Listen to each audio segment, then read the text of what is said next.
Hello everybody, this is Toys R Us, and for this video showcase we're going to be having a look at the 1987 Decepticon Clones.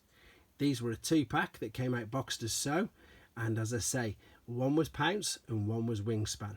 Now the really cool thing about these was when they were in robot modes, they were exactly what the gimmick was intending them to be. They looked identical, they were clones. But then one of them, their alternate mode was the Puma, so he was Pounce, and the other's alternate mode was Wingspan. So as I say, that was the alternate mode of the Hawk. Now, most people who had these would already know this, but because this item was never available in the UK, I never knew this until I actually owned it. So I'm going to bore people who know it now, but with people who don't, I'm going to go through it. So there's two basically rub signs on each robot. The rub sign at the bottom, right in their hips, is the standard rub sign, which you can just see there is saying that it's a Decepticon, which of course we know. But then the thing that I think is the coolest, and again I didn't really know, the other rub sign right on their chest is going to decipher which clone it is. So as I say, if I hold this in for a few seconds, you can see there just about that there's a Puma's head. So you now know, without turning them round, as I say, that is Pounce and that is Wingspan. And that's obviously what they were looking for. They were looking for you to not be able to tell the difference in the robots from the front. Of course, when you turn them round, that's a different story altogether, because all of the alternate robot mode is basically all tucked into the back, which we're going to have a look at in a second.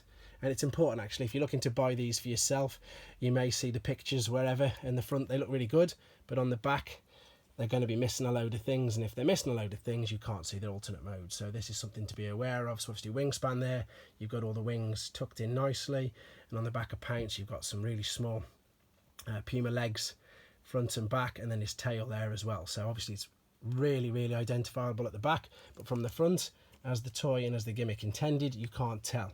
If you're looking to buy some yourself, please be aware of that. Make sure you see the backs of the figures. Let's have a look at these then. So there's the alternate mode of the Puma. As I mentioned, quite tiny legs to be fair, but as I've just said, that's because it's all connected and hidden and tucked into the back of the robot's legs. It's not a bad alternate mode. It looks a bit, as I say, maybe overpowered with the big guns on. Otherwise, there he is without the guns, so you can choose to put the accessories on or not. Same with Wingspan. That's quite a nice Hawk, to be fair. You can still tell though that that's the robot's arms on the sides. But again, given the fact that the robots, you know, they're only 4 inches, it's quite an impressive alternate mode.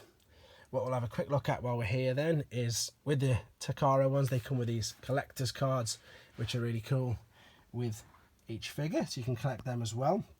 I'm also going to spend a couple of seconds now just going through the packaging. So Takara packaging, all in Japanese. The D stood for Destron, and the difference between this and the Hasbro one is this flap at the front. The Hasbro one didn't have this flap at the front, it just had the 2 robots in the box there, but the Takara one have got this data check sort of scan card at the top they added to it, which I think that's quite cool as well. And we'll have a quick look at the back of the box as well. So yep, we're in 1987. It's the Headmasters, so that's the battle scene we've got at the back. You've got Fortress Maximus with Scorponok and a lot of the other Headmasters and the monster bots as well there. So, as I say, this figure wasn't available in the UK. We don't really get many of them, but since owning it, as I say, as an adult, I was very impressed with, although they are very basic figures and the articulation isn't the greatest, I just think for the idea behind them, the fact that, yeah, 2 identical robots can turn into 2 totally different alt modes, I think they're fantastic. Hope you enjoyed looking at them. Take care. Thanks very much.